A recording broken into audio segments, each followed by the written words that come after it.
Hey guys, what is going on? This is Wrestlelamia, back with another episode. Roman Reigns returns to Smackdown, but all anyone can talk about is the mysterious White Rabbit.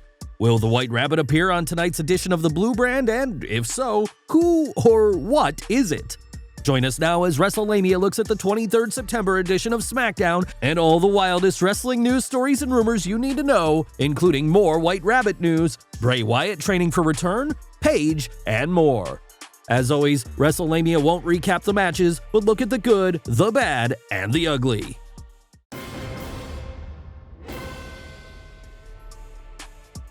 The good. Big Bloodline business. SmackDown opened with every member of the Bloodline appearing, including wannabe Uce Sami Zayn. The segment was well executed, with Roman officially introducing Solo Sikoa into the group, and Paul Heyman pointing out that the tribal elders sent Sikoa to help them. Roman then appointed Sikoa as his enforcer, with Solo acknowledging Reigns. The opener gave fans something different than they usually get when Reigns graces them with an appearance. Sammy's shirt slip-up. Tonight's Bloodline segment featured a terrific tease where it appeared Sami Zayn finally outwore his welcome in the Bloodline.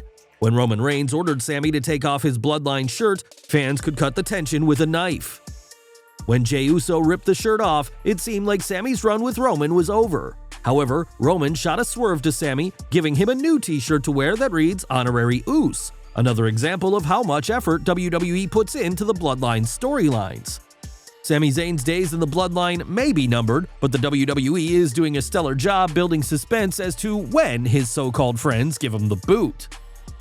Maximum Male Models makeover?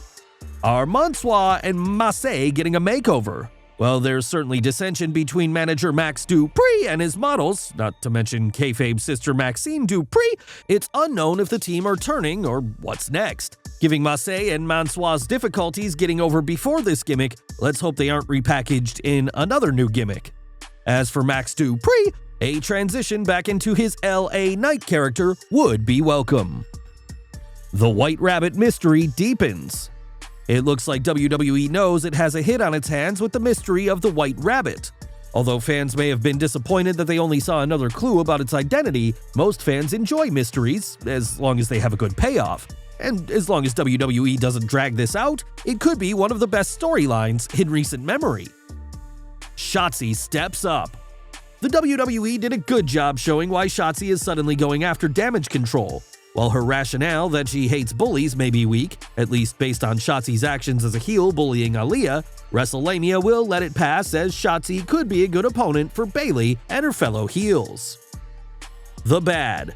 Another Morgan mess. The WWE's efforts to make SmackDown Women's Champion Liv Morgan look like she can hold her own in an Extreme Rules match fizzled tonight as Morgan had trouble defeating Lacey Evans. While it was good to see the WWE take Evans out of cryogenic freeze, why even have her battle Morgan when the WWE could have had Liv take on an MMA fighter like Sonya Deville? Braun struggles with Otis. Speaking of struggling with an opponent, Braun Strowman's debut match wasn't handled well. The monster among men shouldn't have had any trouble putting Otis away. While Otis had his Alpha Academy partner Chad Gable running interference, the idea of Strowman needing nearly 6 minutes to take out Otis wasn't the way to show how dominant Strowman is, especially after 2 instances of him destroying multiple tag teams. A fizzled fireball. The WWE built things up nicely for Drew McIntyre and Karrion Kross's strap match at Extreme Rules.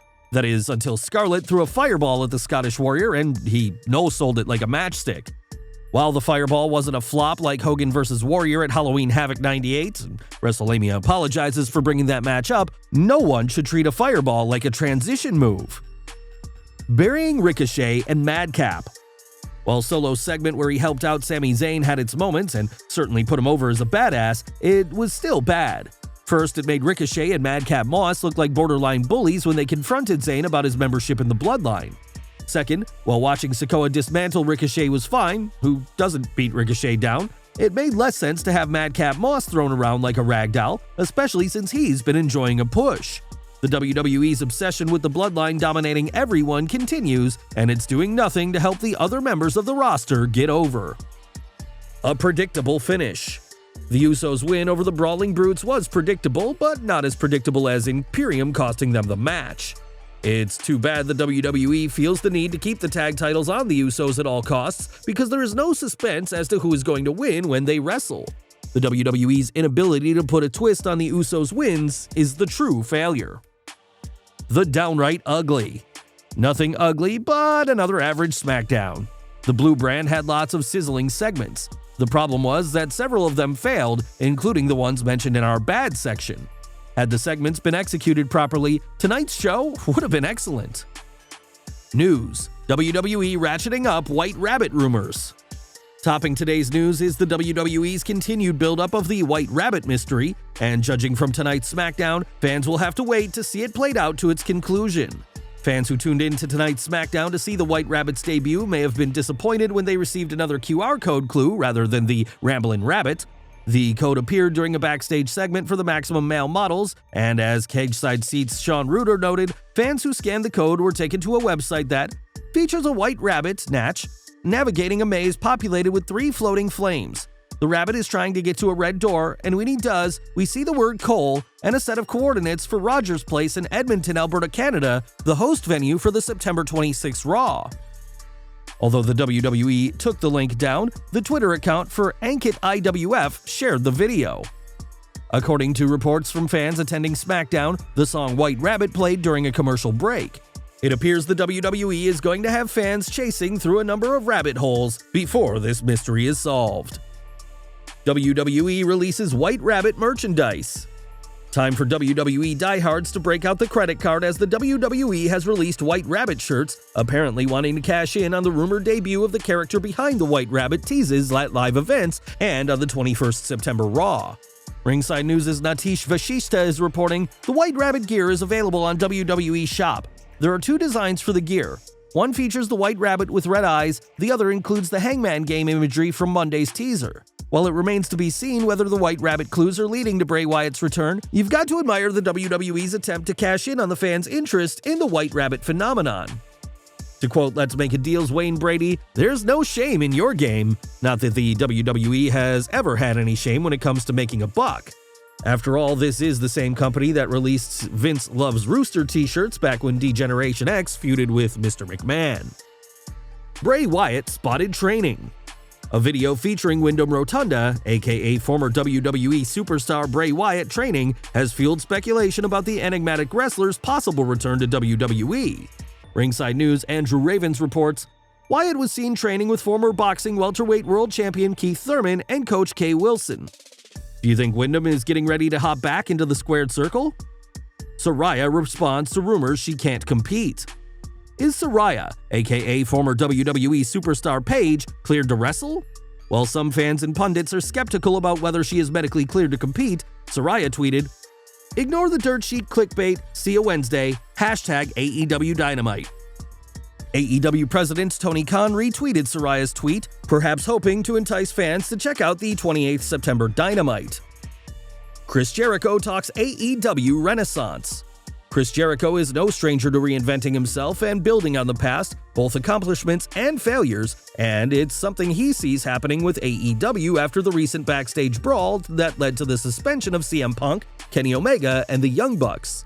The current Ring of Honor World Champion recently spoke with GQ and talked about AEW's backstage bickering and the after effects. Without getting into specifics, it happens all the time.